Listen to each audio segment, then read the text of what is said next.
ఈ మార్చి నెల 1వ తేదీ శుక్ల ఏకాదశితో ప్రారంభమై మార్చి 20వ తేదీతో పాల్గొన అమావాస్యతోటి జైనామ సంవత్సరం వెళ్ళిపోతుంది.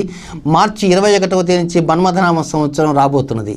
అయితే ఈ నెలలో ఉన్నటువంటి సాధారణ గ్రహస్థితులు అయినప్పటికీ కూడా ఈ వృషభ రాశి వారికి అనుకూల పరిస్థితులు 80% ఉంటాయి, 20% మాత్రమే ప్రతికూల పరిస్థితులు ఉంటుంటాయి. కానీ అనుకూల పరిస్థితులు ఉన్నప్పటికీ ఆ అనుకూల పరిస్థితుల ద్వారా అనుభూతులు పొందటానికి మాత్రం కొంత వెనుకంజలో ఉంటారు. కనుక చిన్నపాటి పరిహారాల ద్వారా ఆ వెనుకంజలో ఉండకుండా ముందంజలో ఉండే విధంగా ప్రయత్నించవచ్చు. అయితే 3వ తేదీ, 12వ తేదీ, 16వ తేదీ మార్చి 3, 12, 16 తేదీల్లో బుద్ధి బలానికి బాగా పదును పెట్టాలి. కనుక 3, 12, 16 తేదీల్లో ఉదయం నుంచి సాయంకాలం లోపల ఎప్పుడైనా సరే పెసరట్లు తినడానికి ప్రయత్నం చేయండి. లేక మన శ్రీరామనవమికి ఈ పెసరపప్పు ఉంటాయి కదా, కనుక వడపప్పు, అలాంటి వడపప్పునైనా సరే ఆ రోజు మధ్యాహ్నం లోపల తినడానికి ప్రయత్నం చేయండి. 3వ తేదీ, 12వ తేదీ, 16వ తేదీ బుద్ధి బలాన్ని బాగా పెంచాల్సిన అవసరం ఎంతైనా ఉంది. అయితే ప్రధానంగా ఏంటంటే పట్టుదలకు కొంత వెళ్ళేది, కొంత ఆర్థిక నష్టాన్ని చవిచూస్తారు కనుక ఆ పట్టుదలకు వెళ్లకుండా ఉండలేరు, వెళితే నష్టం వస్తుంది. అందుకే పరిహారం అంటే మనం పాటించాలని మనం చెప్పుకుంటున్నాం. ఇక 2వ శుక్రవారం అంటే 13వ తేదీ వాహన విషయంలో చాలా జాగ్రత్తగా ఉండాలి. ఓవర్ స్పీడ్ ఎక్కడ కూడా వెళ్ళకండి. 18వ తేదీ, 24వ తేదీ, 29వ తేదీల్లో మీరు మాట్లాడేటువంటి మాటల్లో ఉన్న పలంగా కోపం అనేటువంటిది అనుకోకుండా సాదాగా మాట్లాడుతూ ఉంటారు. ఒక ఫోన్లో మాట్లాడేటప్పుడు కానీ లేక ఇతరులతో సంభాషించే సమయంలో మామూలు ధోరణిలో మాట్లాడుతూ ఆల్ ఆఫ్ సడన్ టెంపో పెరిగిపోతుంది. ఆ టెంపో పెరిగిపోవటం కారణంగా కొంచెం సమస్య వచ్చేటువంటి అవకాశాలు ఉన్నాయి. కనుక ఈ పరిహారం ఈ మార్చిలో పాటించాలి. అంటే పట్టుదలకు వెళ్ళి నష్టాన్ని తెచ్చుకోవడానికి మరియు ఈ టెంపో పెరగడానికి దీనికి తగ్గే విధంగా మనం ప్రయత్నం చేయాలి. అయితే ఏం చేయాలి? కృత్తికా నక్షత్రం వారు ఏం చేయాలి, రోహిణి నక్షత్రం వారు ఏం చేయాలి, మృగశిర నక్షత్రం మొదటి 2 పాదాల వారు ఏం చేయాలి. కృత్తికా నక్షత్రం 2, 3, 4 పాదాల వారికి ఈ నెలంతా కూడా వాగ్దాన భంగములు ఉండవు, చక్కగా సాఫీగా వెళ్ళిపోతుంది. పూర్ణిమ తదుపరి మంచి వార్తలు వినగలుగుతారు. ఎందుకంటే 6వ తేదీ పూర్ణిమ వస్తుంది. పూర్ణిమ నుంచి మంచి అనుకూల పరిస్థితులు వస్తాయి, హ్యాపీగా వెళ్ళిపోతుంటుంది. అయితే విషయం ఏంటంటే ఎప్పుడో రావాల్సినటువంటి సొమ్ము ఆగిపోయి ఉంటుంది, ఆ రావాల్సిన సొమ్ము అనుకోకుండా వస్తుంది. అంటే ఒక విధంగా వీరికి శుభకరమైన వార్తలే ఉన్నాయి.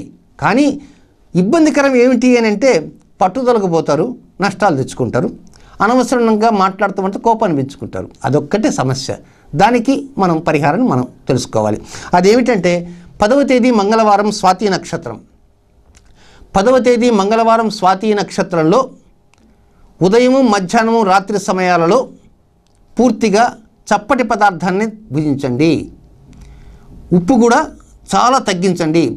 అలాగే ఆ రోజు మొత్తం మీద ఈ మిరియాల కషాయం ఎట్టి పరిస్థితుల్లో కూడా కొంతమంది తాగేవారు ఉంటారు కనుక అలాంటి మిరియాల కషాయాన్ని కూడా తాగకండి. అలాంటి జాగ్రత్తలు తీసుకోండి. కృత్తికా నక్షత్రం 2, 3, 4 పాదాల వారు. ఇక రోహిణి నక్షత్ర జాతకులకి ప్రతిబంధకాలు ఉన్నప్పటికీ పరిష్కారాలు ఏదో ప్రకారంగా ఉంటాయి, వాటి ద్వారా లభ్యం వస్తాయి. తద్వారా ముందుకు వెళ్ళటానికి అవకాశం ఉంటుంది. కుటుంబంలో ఉన్నత స్థితుల్లో వెళ్ళటానికి అవకాశాలు వస్తాయి. ఆర్థిక పరిస్థితి బాగా ఉంటుంది. స్పెక్యులేషన్ కూడా కొంత రాణిపు దిశలో ఉంటుంది. వాహనానికి సంబంధించి చిన్నపాటి లోపాలున్నా సరి చేసుకుంటారు. కొత్త వాహనాన్ని కొనగాలని లేక కొత్త ఇంటి వైపు మొగ్గు చూపాలని ఆసక్తిని కూడా పెంచుకుంటూ ఉంటారు.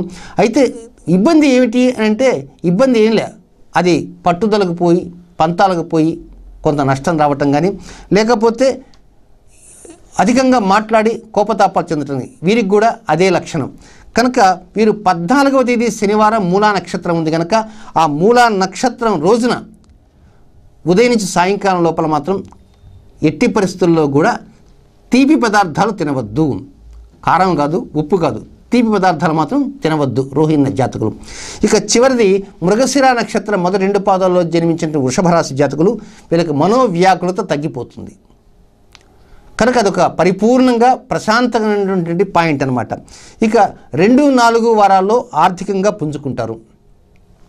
దూర ప్రయాణాలు లాభిస్తాయి, ప్రశాంతత లభిస్తుంది.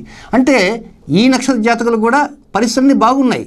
కానీ బాగా లేనిది ఏమిటి అంటే పట్టుదలకు పోయి ఆర్థిక నష్టం తెచ్చుకోవటము, సాదాసీదాగా మాట్లాడుతూ టెంపో పెంచుకోవటం.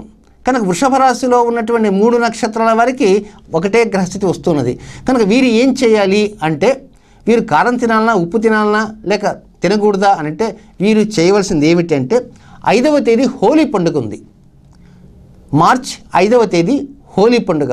ఈ హోలీ పండుగ రోజున మధ్యాహ్న సమయంలో తీపి పదార్థాలు తినకుండా ఉంటే చాలు. రాత్రి తినమను, ఉదయం తినమను. అంటే మధ్యాహ్న సమయం అంటే 11 గంటల నుంచి మధ్యాహ్నం 1 గంట వరకు లెక్క. 11 గంటలకు ముందు తినమను, 11 గంటల తర్వాత మాత్రం తినకూడదు. అది ఇప్పుడు 5వ తేదీ హోలీ పండుగ. కనుక అలాంటి నిర్ణయాలు తీసుకుంటూ ఉంటే ఈ జైనామ సంవత్సరంలో విశేషమైనటువంటి లబ్ధి వృషభ రాశి వారికి తప్పకుండా కలుగుతుంది.